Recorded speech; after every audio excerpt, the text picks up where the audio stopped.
Oui, évidemment, c'est une situation exceptionnelle que nous connaissons depuis vendredi avec les horribles attentats.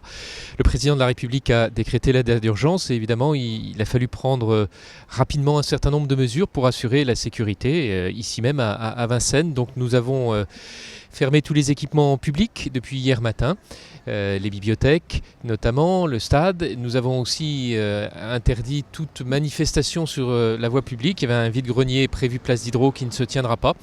Et puis on a pris la décision de ne pas faire le marché aujourd'hui. C'est exceptionnel, bien entendu, ça n'a pas vocation à durer, mais je pense que dans cette phase forcément où on est un peu troublé, où les forces de l'ordre se concentrent sur un certain nombre de points névralgiques et essentiels, il était important aussi de ne pas multiplier les lieux de rassemblement pour faire en sorte que tout puisse être sécurisé avec le maximum de précautions. On attend évidemment les directives de la part de l'État, puisque nous sommes à un niveau de sécurité maximum et chaque jour on est susceptible d'avoir des informations complémentaires ou des demandes complémentaires. Le dispositif va s'ajuster aussi en fonction d'informations que je n'ai pas, mais qui relèvent de l'État. Donc là-dessus, je ne peux pas me projeter à court terme et à moyen terme. Bien entendu, je pense que ces situations exceptionnelles n'ont pas vocation à durer et en tout cas, il n'est pas souhaitable qu'elles durent.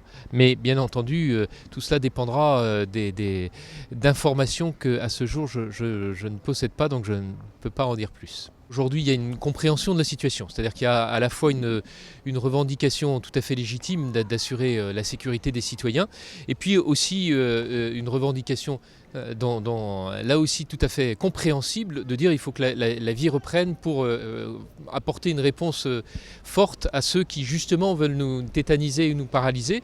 Les deux attentes peuvent paraître contradictoires dans un premier temps. Nous, on va faire évidemment en sorte qu'il y ait un équilibre entre ces deux attentes qui puissent se mettre en œuvre sur Vincennes. Évidemment, nous serons très vigilants demain parce que c'est la reprise des écoles le lundi matin. Donc il y aura une présence adulte devant chaque école et aucun adulte, y compris les parents, ne pourront rentrer dans les établissements scolaires. Je crois que là aussi c'est une mesure qui sera comprise par un très grand nombre de Vincennois. Les écoles doivent être vraiment un lieu sanctuarisé en termes de sécurité.